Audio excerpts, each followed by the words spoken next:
Don't miss the newest little big men for Warhammer 40k. Spiky bits.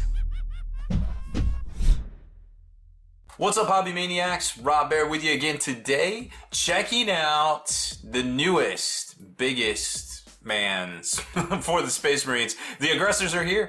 3-man box set for $50, of course, comparable to the Space Marine Centurions of years past. Actually, I guess about 3 years ago this month, the new Space Marine Codex came out along with said Centurions. So I guess everything, what's old is, what's new is old, and what's old is new again. Of course, at least in the styling here.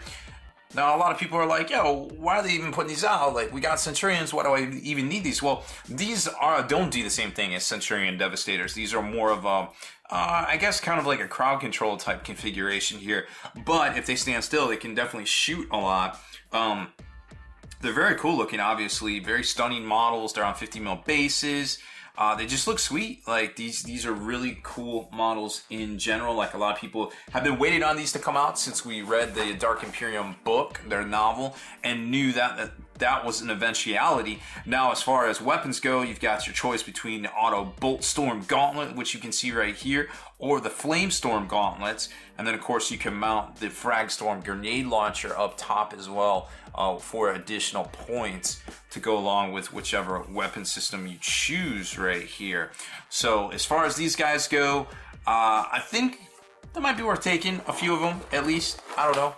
Or you could sub them in or make conversions out of them or something like that. Now, the cool thing is that the Sergeant has its own different torso right here. So if you want to make a bigger squad, you don't have to use this torso right here, which is nice. So you won't have guys looking the same. Conversely, you could, collect all of those and use different crotch plates right here. These are actually separate bits as well.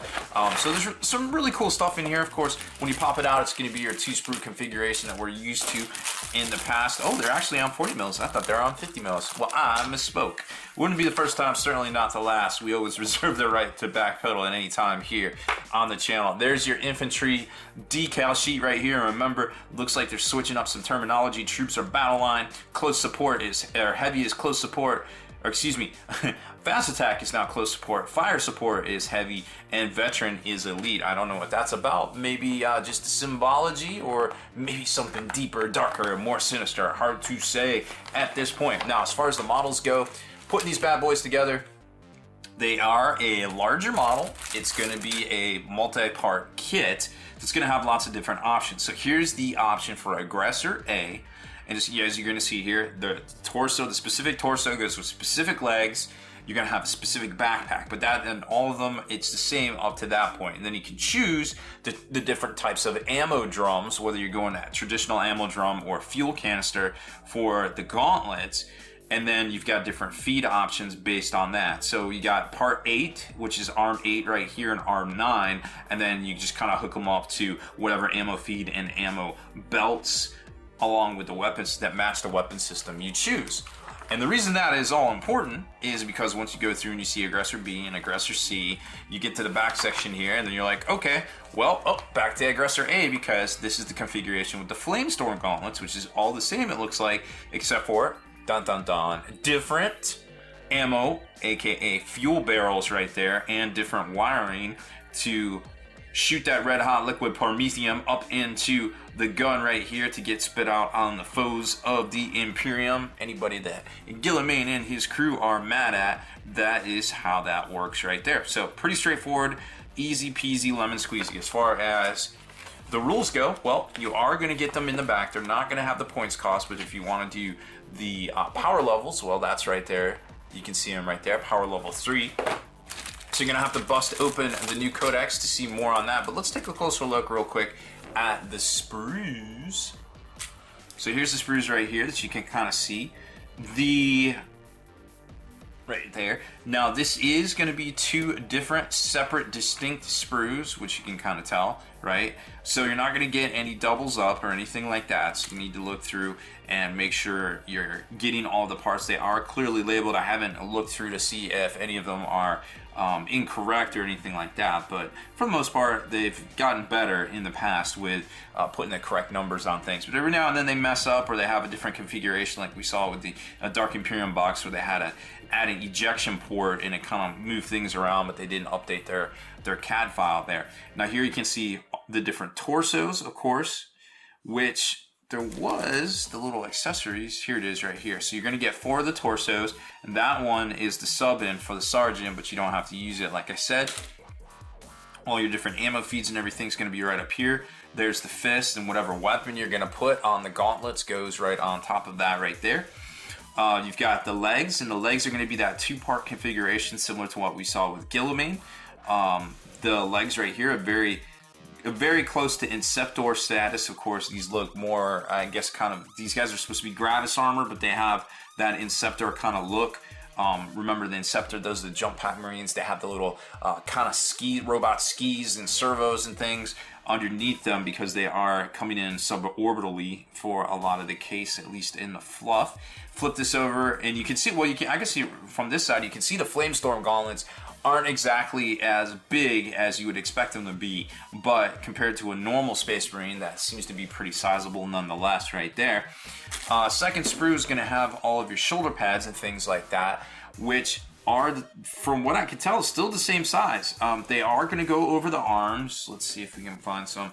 They are going to go over the arms, but at this point, these arms are looking like the size of Terminators and such, so I can't really tell. They might be normal size, but I seriously doubt it. These might be more like Terminator pads. So again, we've showed you some great bits that are available from Shapeways, where you can get little icon packs and put them in there, or you could use the decal transfer sheets from this kit right here that we already saw. But this isn't going to have all your chapters and things, whereas some of the options that are available over on Shapeways you are going to have all those icons, and they're going to work for your normal Marines too, because for the most part they're the same shoulder pad size. Now, this surface area might be the same size as a shoulder. Actually, no, it's going to be bigger. That's definitely bigger. So these are more on the Terminator size as opposed to the normal Primaris, which makes sense because these are Gravis armor, right?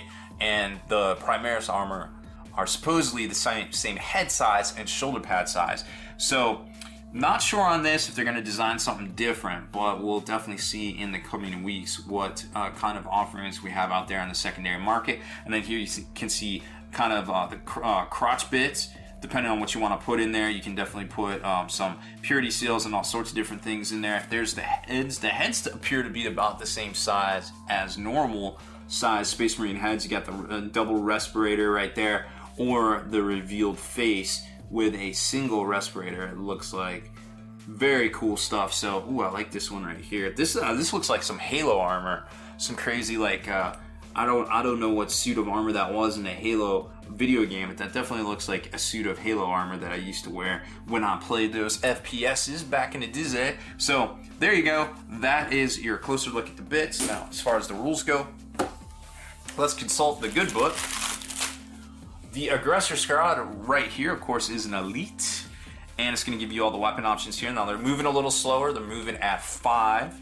Their weapon skill and ballistic seal is 3 ups. They have a strength of 4 and a toughness of 5 with 2 wounds, 2 attacks base, 1 extra for the sergeant. Of course, sergeant's going to give you an extra leadership buff. However, they are a 3-up save right there. Now, they come armed with the Bolt Storm gauntlets, and a Frag Storm grenade launcher. Is armed with Bolt Storm and a Frag Storm grenade launcher.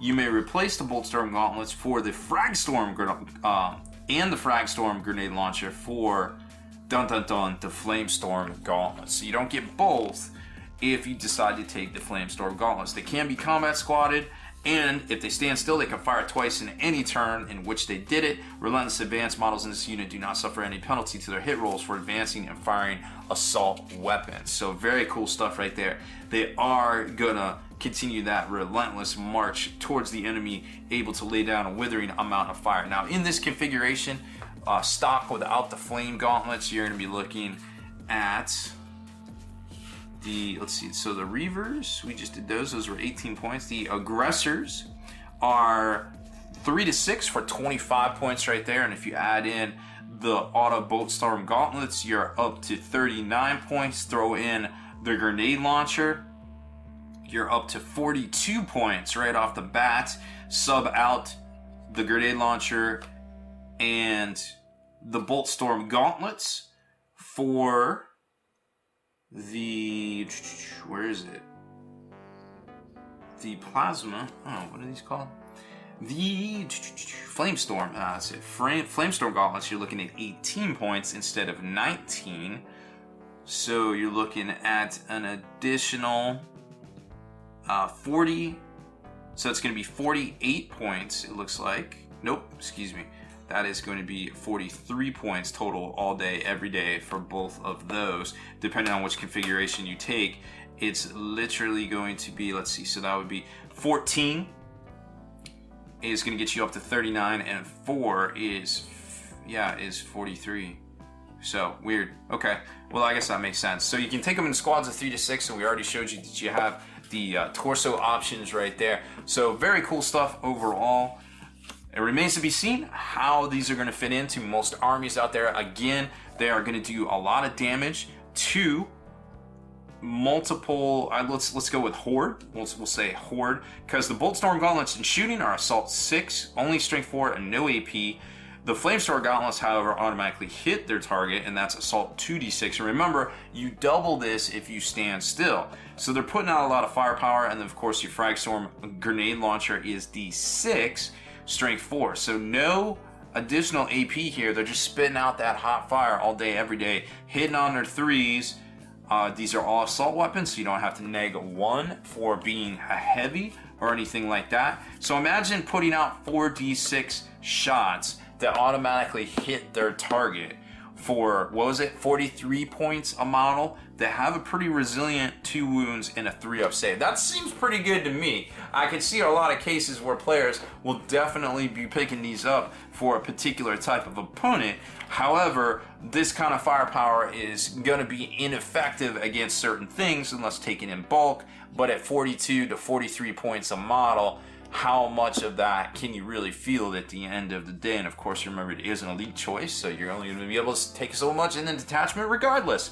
But it is what it is right there. Great new models from Games Workshop. I definitely look forward to getting these put together and see how they work, both from a modeling standpoint and also on the tabletop itself. Now, if you like our video features here on this channel, make sure you sub to us and turn on notifications to be the very first to like and thumbs up our videos here. And head on over to thelongwar.net. That's the home of the battle reports for exclusive content, early access videos, and more. Become a veteran of the Long War today.